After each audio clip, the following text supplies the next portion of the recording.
ভারতবর্ষে সর্বপ্রথম এত অ্যাডভান্স রোবট চালিত রেস্টুরেন্ট, যেখানে খাবার দাবার নিয়ে আসছে রোবটরা, ফাঁকা বাসন নিয়ে যাচ্ছে রোবটরা, এবং এই রোবটগুলো এতটাই অ্যাডভান্স যে তারা কিন্তু নিজেদের মধ্যে কথোপকথন পর্যন্ত করতে পারে। প্রচণ্ড ভিড়ের মধ্যে একে অপরের সঙ্গে কমিউনিকেট করে নিজেরাই নিজেদেরকে সাইড দিয়ে রাস্তা বের করে নিচ্ছে। আর এখানকার খাবার দাবার যেন এখনও মুখে লেগে রয়েছে। আর এই খাবার দাবারগুলোর টেক্সচার দেখে আপনারা কমেন্ট বক্সে গেস করুন তো দেখি যে আমি কোন রেস্টুরেন্টের কথা বলছি। 350 সিটারের রেস্টুরেন্ট সবসময় একেবারে ভিড় ঠিক করছে, আর আরও 400 সিট নতুন অ্যাড অন হচ্ছে। এখানে বাঙালি থালি শুরু হচ্ছে মাত্র 155 টাকা থেকে। আর এই রোবোটিক সার্ভিসটা কিন্তু এদের নতুন অ্যাড অন হয়েছে। আর এই বাঙালি থালিগুলো কিন্তু পদ্ম পাতার উপরে সার্ভ করা হয়। আর এই রোবটটা দেখুন, একটা রোবট এতগুলো খাবার নিয়ে যাচ্ছে, আর তার সঙ্গে কিন্তু এরা নিজেরাই জায়গা করে নিচ্ছে। একদম ছোট স্পেসের মধ্যে দিয়েও ঢুকে যাচ্ছে এক একটা রোবট। আর এই রোবটগুলোর নাম হলো অনন্যা। এই রেস্টুরেন্টটা প্রথম 3 জন মহিলাকে দিয়ে শুরু হয়েছিল, আর তার মধ্যে একজনের নাম ছিল অনন্যা, যার এই রেস্টুরেন্টের আজকের জায়গায় আসার পিছনে বড় অবদান রয়েছে। তাই জন্য এই রোবটগুলোর নাম তার নাম অনুসারে অনন্যা করা হয়েছে। আর এখানে এই রোবটটা দেখুন, ছোট জায়গার মধ্যে দুটো রোবট একে অপরের সম্মুখীন চলে এসছে। এরা কিন্তু একে অপরের সঙ্গে কমিউনিকেট করে একজন ঠিক জায়গা দিয়ে দিল অন্য আর একজনকে, এবং কত ছোট স্পেসের মধ্যে এতগুলো মানুষের মধ্যে এরা কিন্তু একে অপরের সঙ্গে কমিউনিকেট করে একে অপরকে জায়গা ছেড়ে দিচ্ছে। মানে বুঝতেই পারছেন যে এই রোবটগুলো কতটা অ্যাডভান্স। আর এই রোবটগুলোকে দেখার জন্যই কিন্তু এখানে সাধারণ মানুষের ঢল নেমেছে বলা যায়। আর তার সঙ্গে বাচ্চা কাচ্চাদের আনন্দ যেন বাঁধ ভেঙেছে। সারাদিন এই রোবটগুলোর পেছনেই তারা দৌড়ে বেড়াচ্ছে। আর এটা কিন্তু একটা মাল্টি কুইজিন রেস্টুরেন্ট, অর্থাৎ ইন্ডিয়ান, চাইনিজ, তন্দুর সমস্ত রকমের খাবার দাবার আপনারা এখানে পেয়ে যাবেন।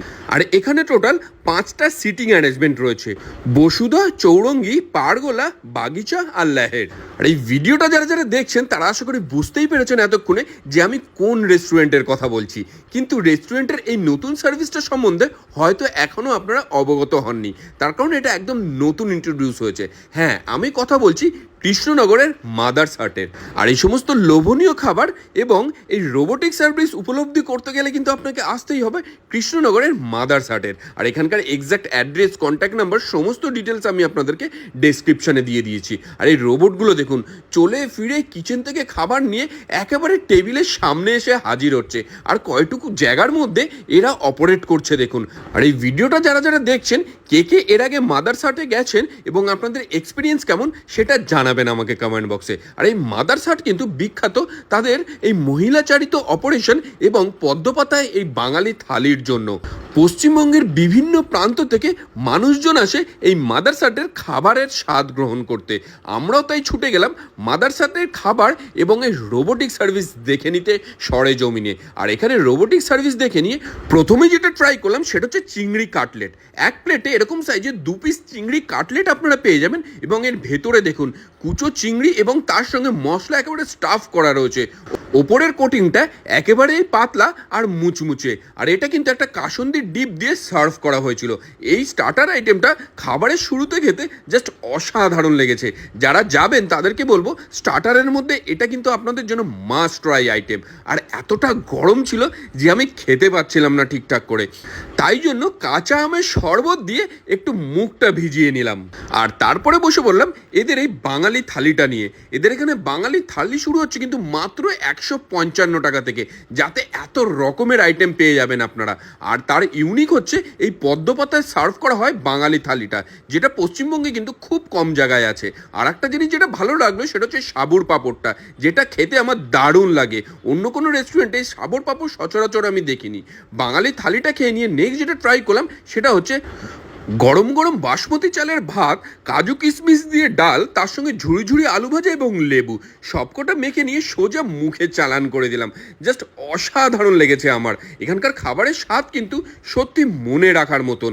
আর এরপরে যেটা ট্রাই করলাম এখানে সেটা হচ্ছে নারকেল দিয়ে পটল সর্ষে। পটল জেনারেলি খুব একটা আমি ভালো খাই না, কিন্তু এখানের পটলটা জাস্ট দারুণ লেগেছে, তার কারণ হালকা ঝাল ঝাল ছিল। আর সব থেকে যেটা ভালো লেগেছে আমার সেটা হচ্ছে যে খাবারগুলো স্বাদ যেরকম হওয়া উচিত সেটা ঠিক সেই রকমই হয়েছে। বেশিরভাগ রেস্টুরেন্টে কিন্তু একটা ব্যালেন্স ফ্লেভার করে যাতে সকলে খেতে পারে, কিন্তু এখানে যে খাবারটা ঝাল হওয়া উচিত সেটা সত্যিই ঝাল, তার ফলে দারুণ লাগছিল খাবারের স্বাদ। নেক্সট আমরা এখান থেকে ট্রাই করেছিলাম বসুধার হোল ভেটকি। একটা গোটা ভেটকি ছিল, আর তার গ্রেভিটা দেখুন, এই গ্রেভিটা কিন্তু হালকা টক ছিল। গরম ভাতের সঙ্গে মাছ দিয়ে মেখে খেতে মন্দ লাগছিল না। আর এই মাদার্স হাট রেস্টুরেন্টটা শুরু হয়েছিল কিন্তু আজ থেকে 10 থেকে 12 বছর আগে। কিভাবে শুরু হয়েছিল তার সমস্ত ইতিহাসও দেখাবো আপনাদেরকে আজ এই ভিডিওয়ে। নেক্সট যেটা ট্রাই করলাম সেটা হচ্ছে প্রেশার কুকার মাটন। একদম গরম গরম প্রেশার কুকারে মাটনটা রান্না করা হয়েছে, আর এইরকম ইউনিকভাবেই কিন্তু সার্ভ করা হয়েছে, যেভাবে আমাদের বাঙালি বাড়িতে রবিবারে মাটন কষাটা হয়। আর মাটন কষার কালারটা দেখুন, একেবারে হোমলি ফিলিং পাবেন আপনারা এই মাটন কষাটার মধ্যে। জেনারেলি রেস্টুরেন্টের খাবারে কিন্তু একটা আলাদা স্বাদ থাকে, সেটা বাড়ির খাবারকে কখনোই ম্যাচ করে না, কিন্তু এখানকার খাবারগুলো একটা হোমলি ফিলিং রয়েছে, যেটা ঝোলের কালার, মাংসর সাইজ এবং তার সঙ্গে আলু সমস্ত কিছু দেখেই আশা করি আপনারা বুঝতে পারছেন এটা কিন্তু একেবারেই ঘরোয়া রান্না। আলুটা একদম নরম ছিল, আর তার সঙ্গে মাটনগুলো কিন্তু ওয়েল কুকড হয়েছিল। বিশেষ করে একদম গরম গরম সার্ভ করা হয়েছিল মাংস থেকে ভাত সমস্তটাই, তার ফলে খাবারের স্বাদ যেন আরো কয়েক গুণ বেড়ে গেছিল। আর এখানকার খাবারের স্বাদ এতটাই সুন্দর এবং অপারেশন এতটাই সুষ্ঠু, যেই কারণে কিন্তু সবসময় এখানে ভিড় ঠিক করছে। মোটামুটি শনি রোববার গেলে কিন্তু আপনাকে ওয়েটিংয়ে দাঁড়াতেই হবে। আর তার সঙ্গে কিছুদিন হলো অ্যাড অন হয়েছে এই রোবোটিক সার্ভিস, আর সেই জন্যই কিন্তু 350 সিটার থেকে আরও 400 সিটার অ্যাড অন হচ্ছে এই রেস্টুরেন্টটায়। সত্যি বলতে গেলে একটা কর্মযোগ্য। আর এই রেস্টুরেন্টটা কিন্তু 10 থেকে 12 বছর আগে শুরু হয়েছিল একটা ছোট ঘর থেকে।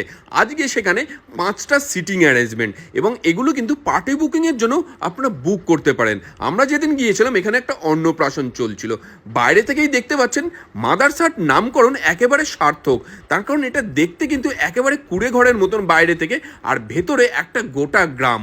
বাইরের দিকেও কিন্তু বিভিন্ন অর্নামেন্টস এবং জুয়েলারি নিয়ে বসেছে বিভিন্ন শিল্পীরা।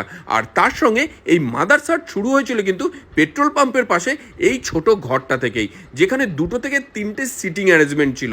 আর এখানে সেখানে 350 সিটার, আর বর্তমানে কাজ চলছে আরও 400 সিটারের। কেমন লাগলো ভিডিওটা জানাতে ভুলবেন না।